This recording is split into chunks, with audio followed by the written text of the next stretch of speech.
I'm Will. And I'm Steven. And this is the Post P Chronicles. So, Steven, tell us what we got going on today. So, we got a very special guest today. Once again, a perspective from the other side of a child of a formerly incarcerated formerly incarcerated parent. We have Luna. How are you today, Luna? I'm good. How are you? Good. So, tell us your story. Okay, so I remember the exact date. It was February 9th, 2015, and I was on my way home from school, and I was with my grandmother and my uncle, and they both got incarcerated, like right there. They got stopped, and we were on our way home, and when I saw my mom and my grandmother and my uncle, like they were on cuffs, I was just very confused at the moment. I didn't know what was going on. The whole time I was in denial, and I just thought it was a mistake or something. So, to clarify, you were walking home with your grandmother. I was in the car with them. Oh, you was in the car, Yeah. And then the police rolled up on you and took them out the car and arrested them. Yes. And that has to be the traumatic event. How old did you say you were? 8 years old? I was 7, about to be 8. 7 years old. Yeah. About to be 8. So that had to be a traumatic event for you. Yeah. And then as you go home, you see that your mom is in cuffs. And you said you're another one of your uncles? No, just my uncle, my grandma, and my mom. But at the time, my aunt was living in New York. Right. With her boyfriend. So they couldn't arrest her right there because they thought she was living there at the time. All right. And, you know, a couple hours passed by. It's already dark. My mom left me some phone numbers. My aunts, my stepdad, which I consider that is my dad, you know. And I call both of them to let them know what happened. Because obviously, like, he needs to pick me up, my sister up too. Who were you with at this time? Nobody. Just my mom's aunt, which she didn't have anything to do with So this. the cops just left you at the house with your aunt and just... Yeah. Wow. There was 2 cops left just to make sure, like, I was okay. Okay. And when I called my aunt, she was obviously panicking, you know, freaking out, not knowing what to do.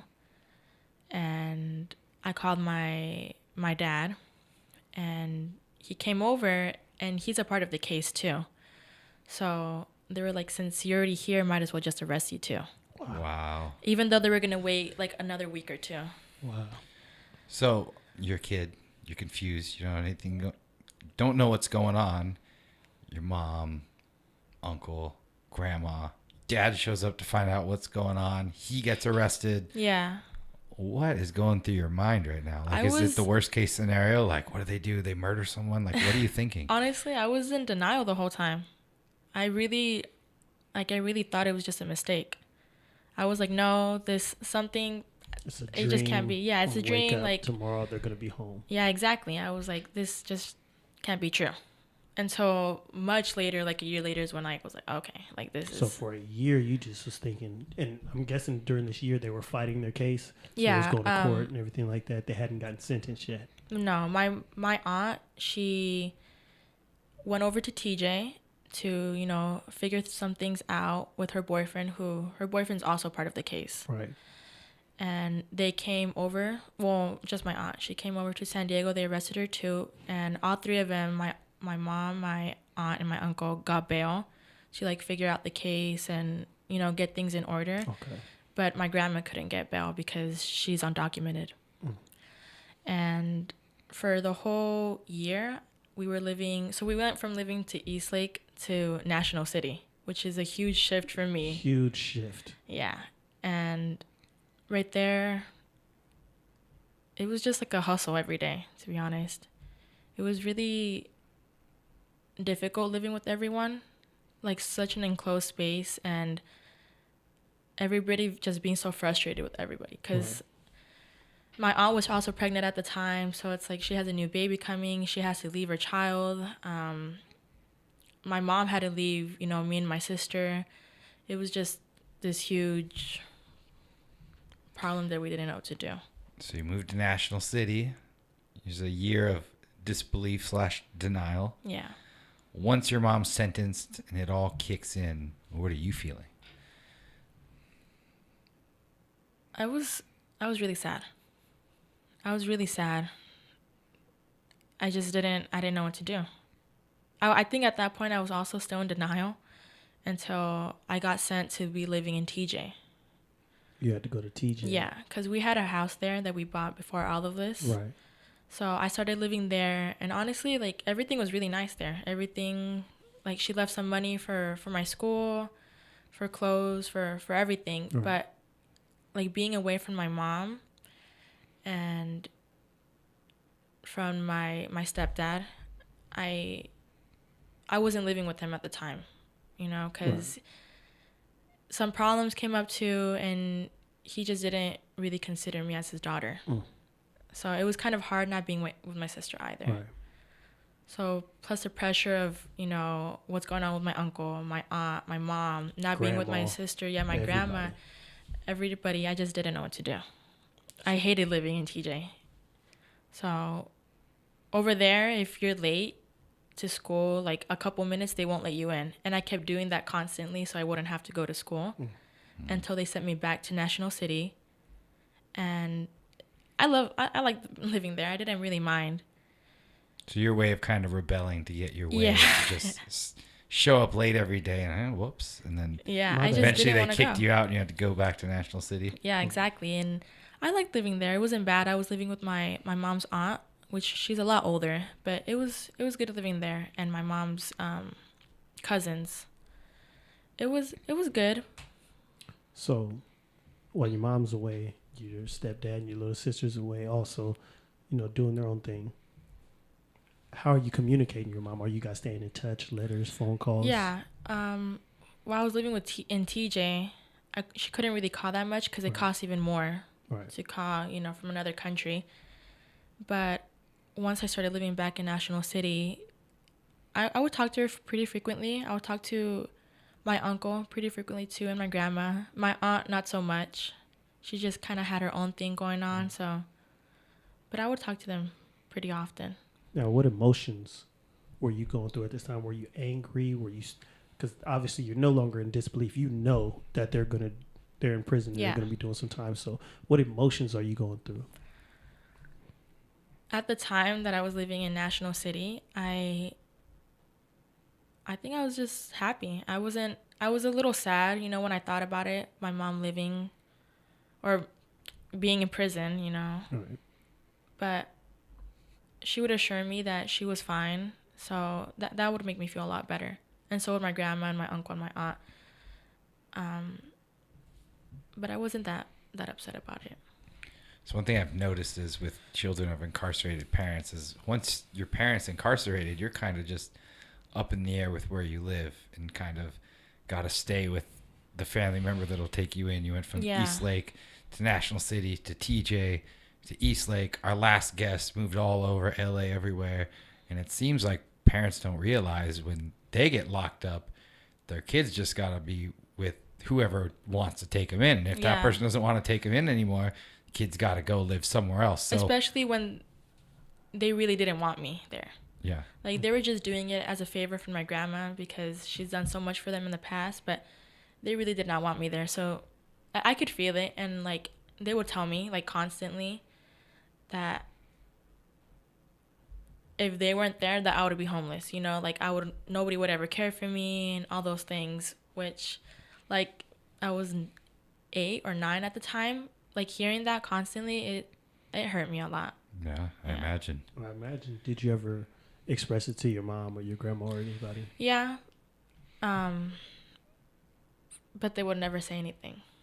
What can they do? Well, exactly. And looking back, it's like, what can they do? You know, like you argue with them on the phone, then what? You know, it's still, they can still do whatever they want. Yeah. So or worse. I can't, looking back at it, I'm like, you know, it was okay, but it wasn't. No, it wasn't okay. Yeah. You know, like, it wasn't okay them telling you things like that, especially with everything that you were going through already, losing both your parents, you know, because your dad and your little sister, your grandmother, your uncle, going through all of that at 8 years old, and then telling you, if it wasn't for us, you'd be living on the street, you know. Like, what? Yeah. Yeah. You know, I wouldn't go to school either. Get kicked out. What? No. And from there, I was living in National City for 5 months, and we all moved to Spring Valley. And it was good there too. I didn't mind it, but the people I was living with, like my mom's cousins, I was just very neglected. They had 4 rooms there. They put me in the garage with half of it only. Like, I wasn't even put with the full garage, like half of it. And I don't know. I just felt I was okay at the time, but I mean, you're okay now that you think about it, but really you weren't, because wasn't. you were alone. Yeah. You had nobody in your corner, and you only Living people in a you did garage. have living in a half of a garage. Yeah. And the only people you had in your corner, the people you were living with, made it very obvious that they didn't even want you around. Yeah. Like, they were constantly mad at me, and seeing it now, it wasn't really about me. It was just like, I think, the pressure and the responsibility of having to take care of another child that's not even yours. Do you feel like you're a burden on them? Yeah, I felt like I was a burden to them. Yeah. Like, every time I would do something, like, I couldn't even sit on their couch. Like, I couldn't even go get something in the fridge. Like, I couldn't get anything. And it was just a really weird thing, because one day, like, oh, yeah, you can do this. And another day, I was like, oh, no, don't do that. So when you're house hopping, we got TJ, National City, Spring Valley, East Lake. Are you just holding on like, hey, when my mom gets out, Yeah. this is all going to go back to normal? My mom got 6 years, but she got a year off of good behavior and another year off because she did a program, I think. And I was just really waiting on my aunt and my uncle, because they only got 3 years. And when they came out, I was living at Spring Valley at the time. When they came out of prison, almost immediately we started living in San Ysidro now. Another house hop. House hopping number 5, right?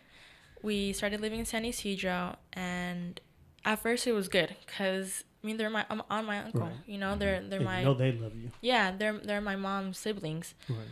And I just felt more like at home. Right. But my uncle came out, and I didn't know, but at the time during prison, he had cancer. And my aunt came out, and she has arthritis, but really bad arthritis. Her joint pain is horrible, so she can barely walk. Right. And when we started living in San Ysidro, also the yelling, you know, constant fighting because of her pain, my aunt's. Right. You know, she just constantly felt like this is not supposed to be happening to her. So she would kind of just throw it on me, too. There was always yelling at me, always arguing at me. I was in middle school at the time, so I think it was like 12. Right. Like, why won't I help her clean? Why won't I help her cook? Why won't I help her do this and do that? I just didn't know what to do. I mean, and it wasn't really for you to know what to do. Yeah. Because they were the adults. You was a child. You were going through something. No matter what they were going through, they should have been sympathetic to what you had going on.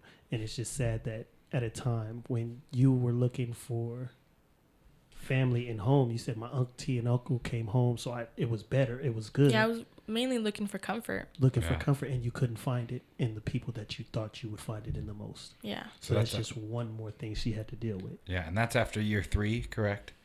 So they got 3 years. They got out, and now you're living with them? Yeah. Okay, so what's going on now? Now you go home, still dysfunctional, aunt's in pain.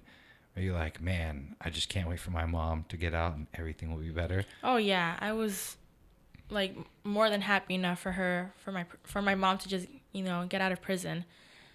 And when she came out, I didn't realize, but I was constantly mad at her.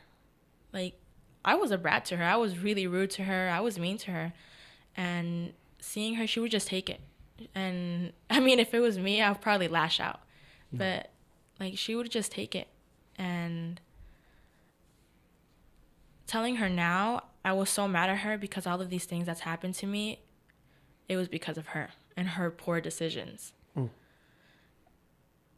And I know what she had to do was, you know, it was for her family, but it still kind of, it really hurt me. It's not a lie. I mean, her decisions directly affected you, and they did hurt you, right? Yeah. It's not, You didn't choose to live in 5 different places with a whole bunch of different family members. Yeah. It was a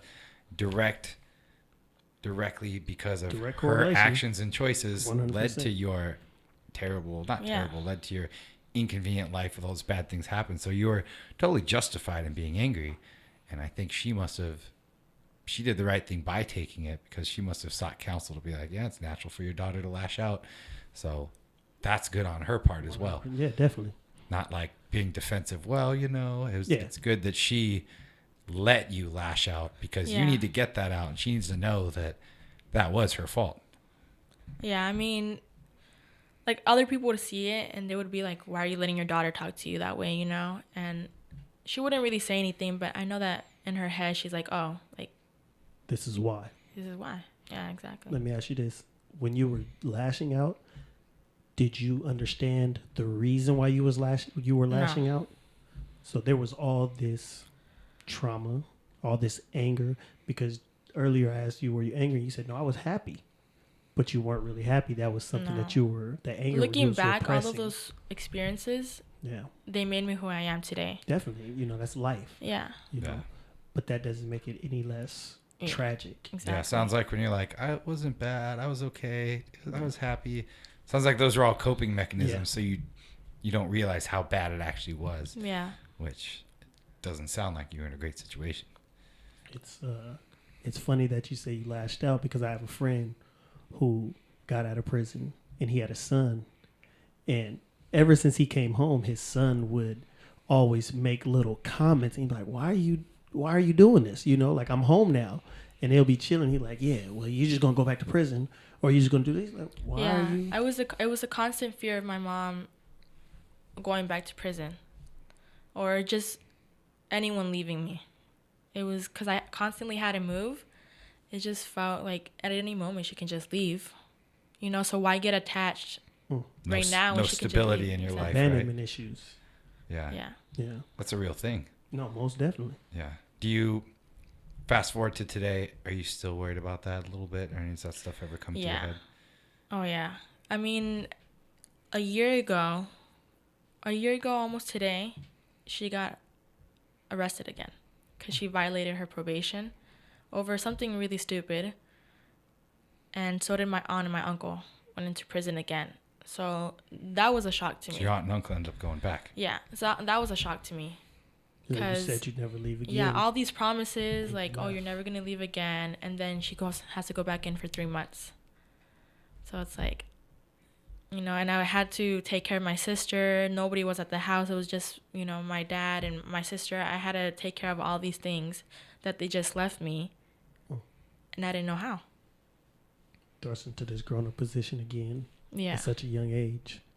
Do you talk about this with your mom? Like, have you sat down and like laid it all out as to what you were feeling? Yeah.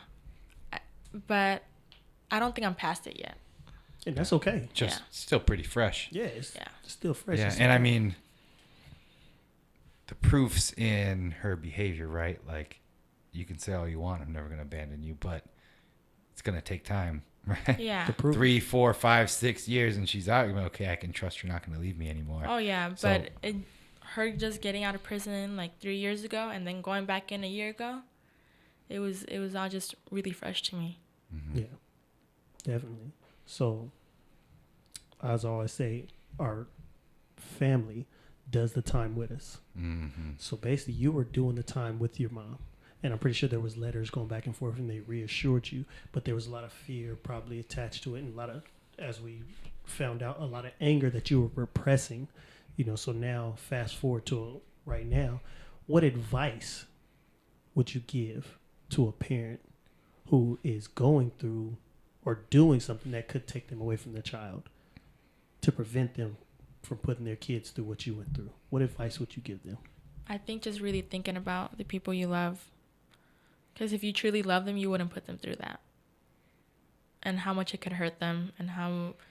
Because coming from me, I have so many issues now because of what happened. My OCD has flared up. I have bipolar. I have depression, anxiety. Like... Yeah, those experiences made me who I am today. But they hurt me too much. Mm-hmm. And whatever you're thinking of doing something that you're not supposed to, just really think how much you love them. Yeah, it's not worth it. It is not worth it. I always say, if you love your kids, or you say you love your kids, you love your family, you're not going to do something to take yourself away from them. Yeah, exactly. Because this is the outcome. You know, what is she just saying to us? Bipolar, you know, depression, OCD, anxiety, all these different things. Yes, you're saying that your experiences make you who you are, but you're 15 years old. Yeah. You know, like that's a lot for a 15-year-old. That's a lot for a 15-year-old to take on at such a young age. And we're not here to bash your mom, because that's an experience that happened already. But what we're here to do is shine a light on what the kids go through, or what the family members go through. Because when we're making these actions, we being the people who are committing crimes, going to jail, you know, not saying I love you, but how much? Exactly. Yeah. And there's a saying, right? You can choose the sin, but you can't choose the consequence. You don't really, I mean, you may think 4 years is the consequence. It could be an irreparable relationship with your child. It could be your child has abandonment issues. It could be your child now takes on a life of crime, all because of you wanted to do something selfish, right? Yeah. Not saying you are, and we hope you don't. Don't encourage it. Yeah, you're on the right track right now and talking about it. It's healing through that, and it's good that you're bringing light to this. But other people could go down that path if they don't realize the pain they're causing their own children. Because I got taken away from my mom 4 years, but trust me, it took a lot longer for me to actually be close with her again. And you're still working. And I'm still working on it till this day. Yeah. So let me ask you this, on a lighter note: what do you want to do in the future? What do you want to do with your life? I want to travel around the world, be a journalist, you know, study about other cultures. I love it. Yeah. What's the one place right now, if you can go, get on a plane, go study, where would that be? Thailand. Why Thailand? Just the culture, the food, the places, everything's just... The jungle. Yeah, everything looks really nice Elephants. there. Yeah. They got a lot of good stuff over there in Thailand. I wanna go there and visit the elephant sanctuary. Me too. Hopefully one day. Well, Luna, we appreciate you coming in. Thank you so much for having me. We appreciate you sharing your story. Every day, this is our hope that we help so many people. And like we always say, these stories right here, the stories that are seldom heard, the stories of the family members, you are the ripple effect. When they always say, when we commit a crime, it's like throwing a rock in the river, and there's a ripple effect. Like, you don't just affect one person, you affect many. Affect one person. Yeah. It's a ripple effect, and you are a ripple effect. Yeah. And so let's hear some of those ripples, and hopefully that we can undo this for someone else. Yeah, hopefully. Those same decisions. Yeah. Thank you so much for having me. Shedding light on the issue, because I mean, I didn't know any of this stuff about children. It really puts it in perspective, so it's good. Yeah. So I'm Will. And I'm Steven. And this is the Post P Chronicles.